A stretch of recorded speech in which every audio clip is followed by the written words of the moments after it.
Hello, I'm Richard Raffan. In this video you're going to get some very basic pointers to using scrapers on facework like bowls and plates.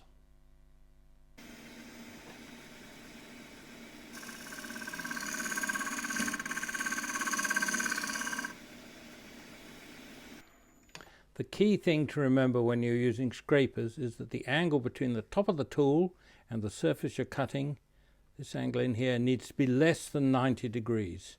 So you can tilt the tool down, but not up. What happens if you tilt it up, and I've just cut a little slot in here so I can put the edge in. So if you have a catch with the tool tilted up like this, which is highly likely, what happens is that the wood comes down on the edge, and if you're holding the tool fairly loosely, you can see that the bottom of the bevel here slides towards the rest. But if you're hanging on white knuckled, it doesn't. As the wood brings it down, it just drags the tool into the wood, and you'll get a big bang. It's not a catch I care to demonstrate, but it will tear a huge hunk out of the corner. So the way to avoid that is to have the tool tilted down on a flat surface. On a curved surface it's slightly different. You can tilt the tool up. But the main thing to remember is that the angle in here needs to be less than 90 degrees, less than a right angle. Now that means that if on a flat surface like this I can cut quite all right here, but I'm actually working nearly quarter of an inch, about 6 millimeters below center. So in that case I would be tempted maybe to put the tool up, but that's going to be a catch. So you bring the rest up, usually so that it's the top of the tool is just slightly high above center, and then you can raise the handle, and that will give you what is called the negative rake. The angle in here less than 90 degrees. I don't have any negative rake scrapers. The nearest I have is a skew chisel, which has two bevels, and you see this later in the video.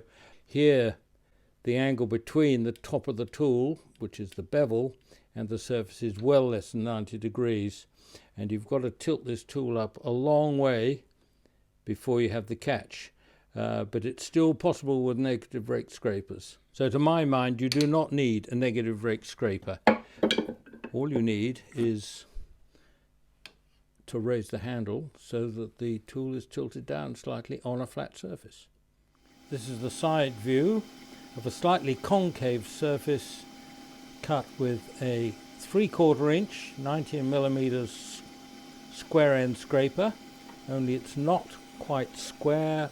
There's a slight radius here so that I can't get both corners into the wood at once. Tilted down very slightly.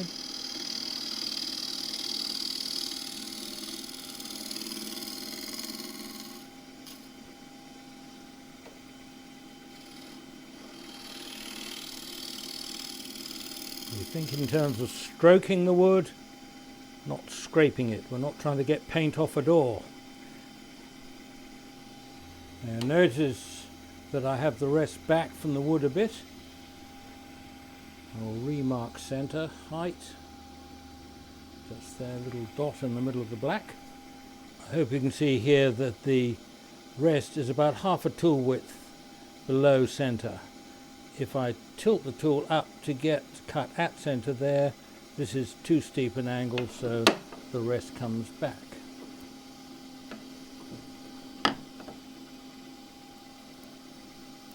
And that makes it more comfortable for me.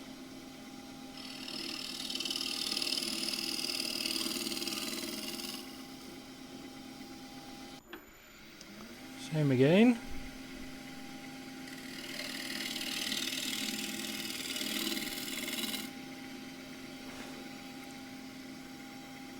So I'm using only part of the edge at once, but I can use all of the edge at some time.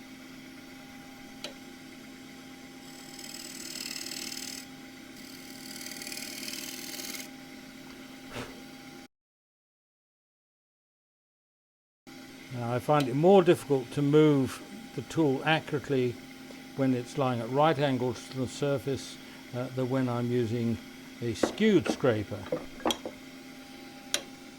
This is actually a shear scraper. It's got a rounded side so I can slide it easily up and down the rest, but same thing, it's tilted down very slightly.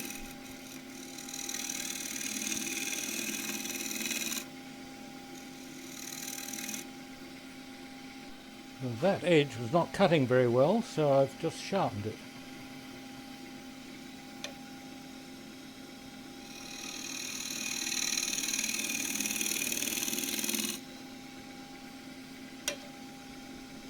And you want to cut at centre. Very difficult to get an edge right on centre, so you come up from underneath and then move across.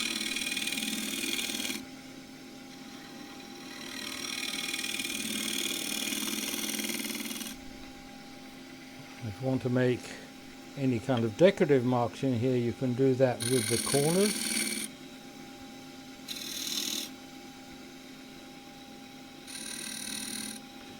It's actually easier to do with the square end.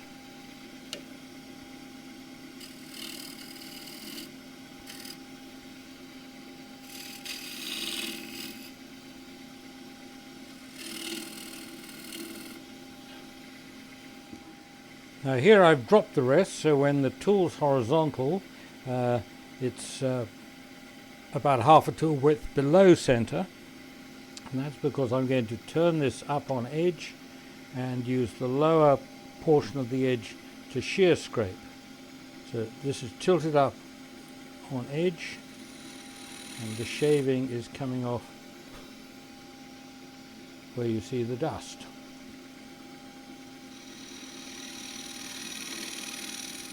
And that will generally produce a smoother surface, but not always. And you can see that there's space in under here. The rounded side is so that the tool slides easily along a rest. This is a hardened rest, but if you have an ordinary mild steel rest, you might need to file it regularly to keep it smooth.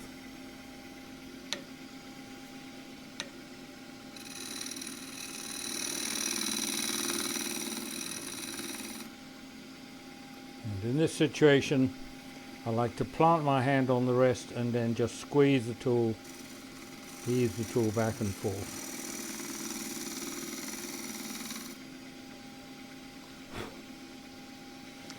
I'm not sure if I mentioned the corner.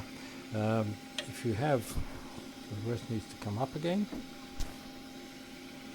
The rounded side means you don't have a really sharp corner up here, so I've taken a bite out of the corner, and that means you can ease the tool in.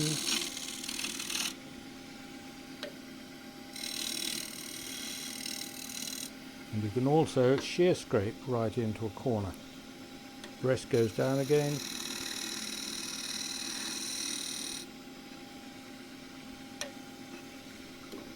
This comes up again so that I can go through the centre, get rid of the pencil mark.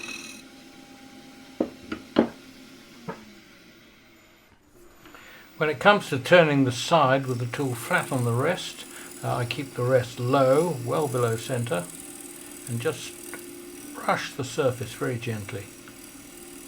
And this is what you're after, this very fine wool.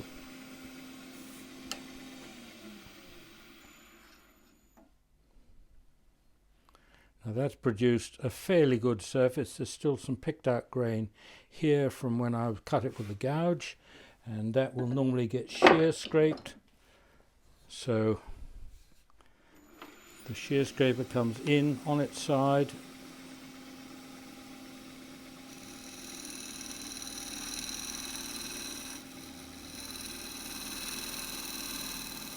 again using just the lower edge of the tool. Now, I don't have one to go in the other direction anymore, but I do have this shear scraper. Now that will allow me to get into a corner And just drop the handle. This is a spear point. And I can do the same the other side.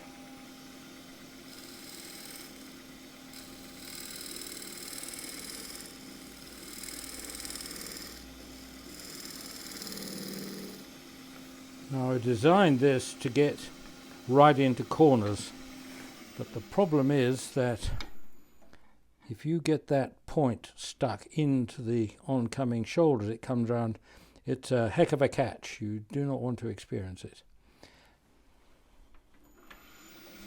But you can start with the tool pretty well flat on the rest and then just roll it up.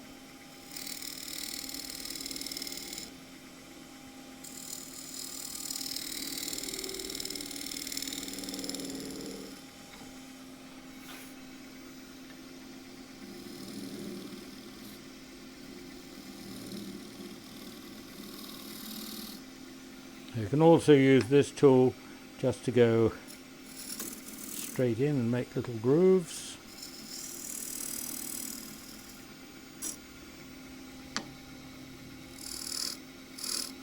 Very useful on corners. Like that, just drop the handle a bit.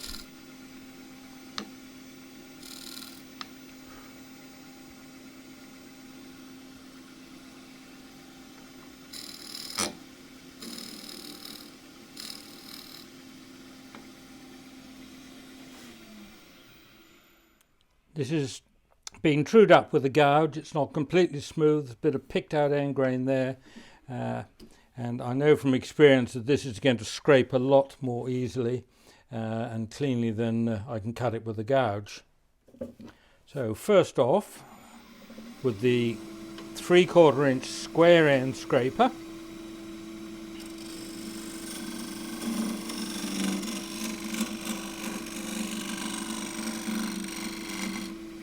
and you'll notice that the problem here is that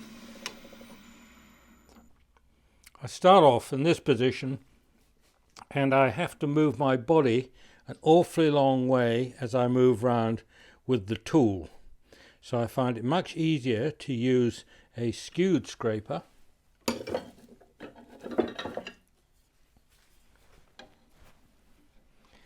And then I can start at that point, but it's quite easy to rock the tool a bit. I don't actually have any completely straight edges, slightly radiused. I can rock the tool and then pull it back, and that way I don't have to move so far, and it's probably better to start with the rest more open. So when I start here, rock the tool round, then squeeze it around the corner. And the other advantage of this, that I'm standing clear of the bowl should it come off.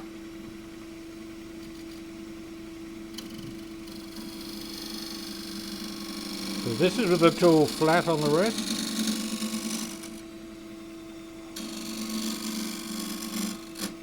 But it's less aggressive if you use the shear cut tilted up on its edge. And you get a cleaner cut.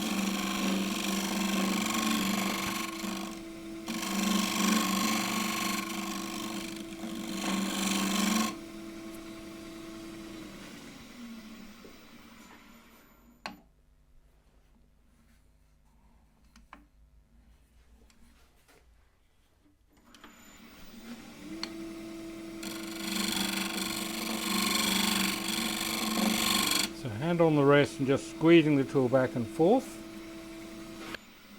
Hand on the rest, tool tilted up on edge. So this stays pretty well where it is on the rest, and my hand does the squeezing. That way you can ease the tool back and forth, and you have quite a lot of control over the edge. Now, why is this less aggressive? If you take the edge and just try and stroke your finger without distorting the skin almost impossible. You go from next to nothing to quite a substantial amount of contact. Whereas if you have the tool tilted up on edge, you're never going to have more than about 1 millimeter in contact with the wood at once. What's that, about a 64th of an inch or something, 32nd. So if you have a catch when you're in this position, you're likely to take that much wood off. But if you have the tool tilted up on edge,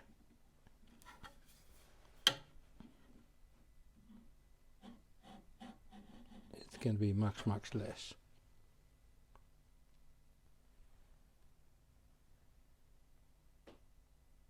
Now it comes to hollowing. This is the same 3/4 inch scraper. There's a screw hole which is left over from the screw chuck.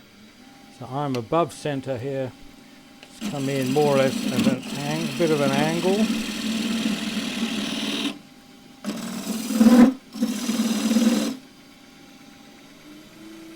This is around 6-inch diameter, 150 millimeters. I'm running at 1650 RPM.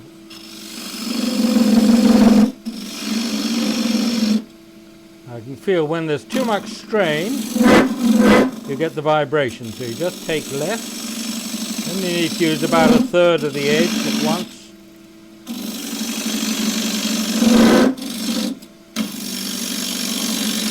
And you lose less the further out you are from center.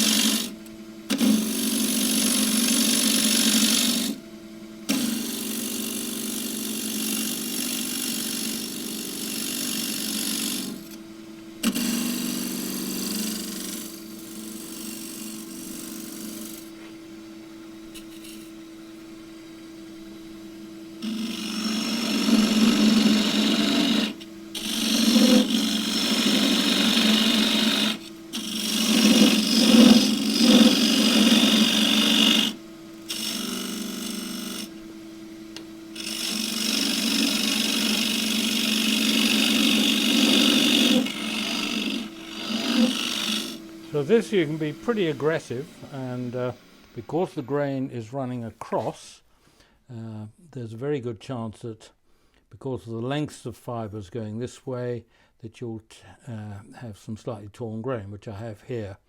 You get rid of that generally by going much more gently with probably with a honed edge, a sharper edge.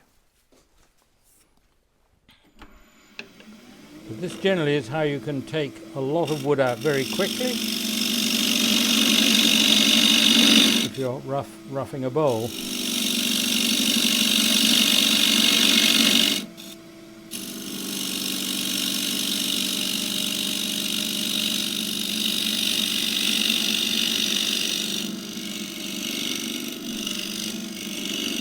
And you can now see here on a fairly flat surface, but I don't want to be able to get both corners into the wood at once.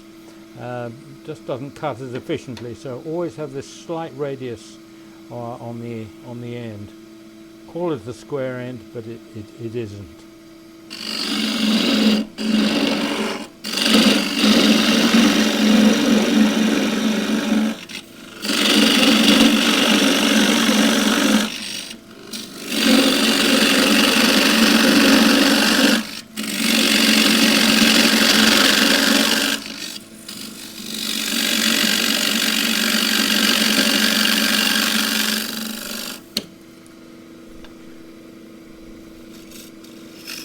When I come right in here, if I want a straight side, I have to have the rest high enough that only the top left corner is in contact with the opening.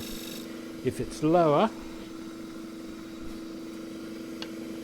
I start to cut, but then the rim slides up the side of the bevel, just ease the tool towards center. So if you want to cut a cylinder inside, go straight in, have the rest high enough that only the top edge is in contact with the wood. I can even bring this rest right up now. There's center. I'm a good half inch, maybe a bit more above center there.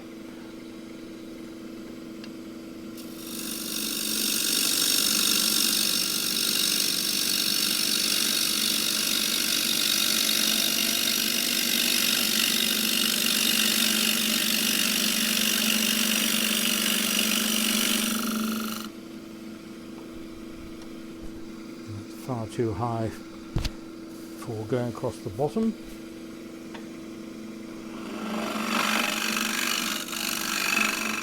And now going across the bottom to get it flat, just using the center of the tool, of the edge.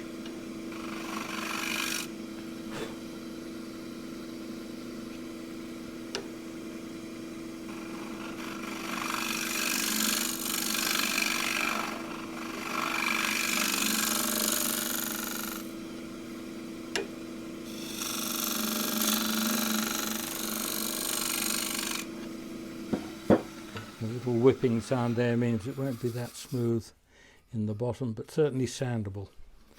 Now I'm not going any further with that because I'm not quite sure what I want to do with it, but that will go back on the lathe and get finished. Now you can turn the inside of a bowl with a scraper like this, a round nose. This is 1 3/8 wide. It's a big heavy tool, but it's really quite difficult to sweep that edge around accurately as opposed to a curve which is just inside the curve you're trying to cut. So you're going to be much better off with this tool. This is a 1 inch with a shallow radius. And you can relate the curve you're cutting to the edge. It's not that you use all that edge at once. You only use a little bit of it at one time. Or maybe up here. But you don't want it all in contact with the wood at once. This is the 1 inch I'm using in this video. On this cross section here, it would be used rather like that. Now in this situation I'm actually much better off with this heavier tool. This is my 32mm bowl scraper, 1.25 inch, and I can relate the curve I'm cutting here much more easily to this tool. It's not that I'm going to use all of it at one stage, but I can relate that curve much more easily to the radius on the tool than if I was doing it with this 1 inch round nose tool, which is much more difficult to swing around in a nice smooth curve, especially an asymmetric curve. You can do it, but it's just not so easy, or I don't find it so easy.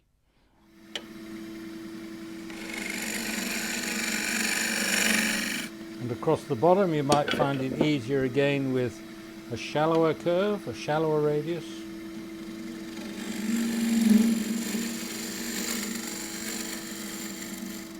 This is pushing it a bit, coming up the corner here.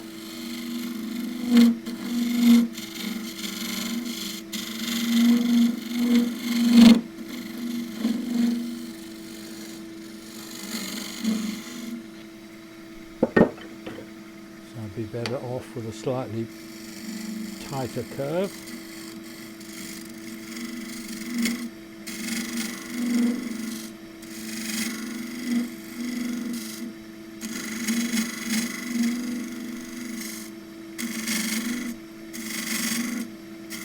Generally when you come up close to a rim, it's better to drop the rest a bit, and then you can tilt the tool up on edge and shear scrape with it,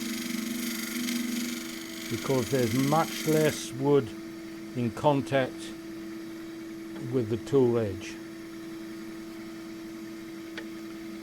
If you want to have a very heavy catch, just bring a round nose into an edge like that hard, and you might not even have a bowl a millisecond later. So generally you try and get the rim done before you get further down into the lower portion of the bowl of the hollowing. So here you see me shear scraping to refine the curve in a much larger bowl, taken from another video.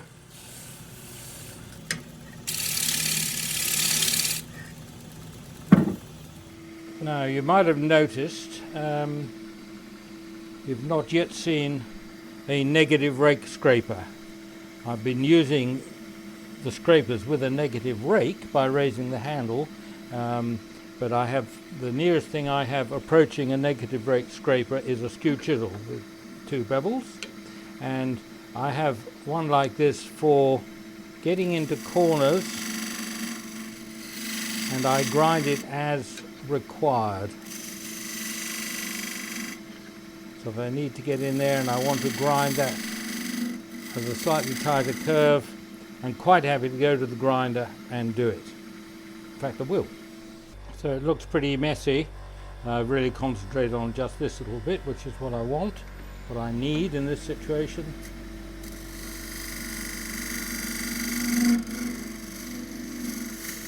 The bevel side is quite sharp. I can just roll the tool slightly and get a cut there.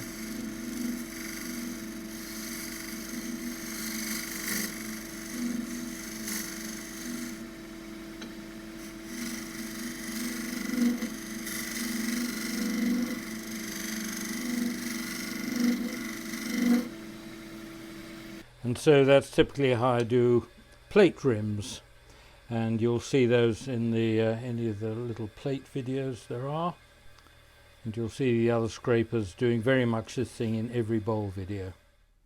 Now you'll see this and that in almost every bowl video, occasionally that one with the larger ones, and very occasionally you'll see this one, but I never use a tool if I have a shorter one available, because when you need a very long tool, if you're hollowing deep, you need to have the length.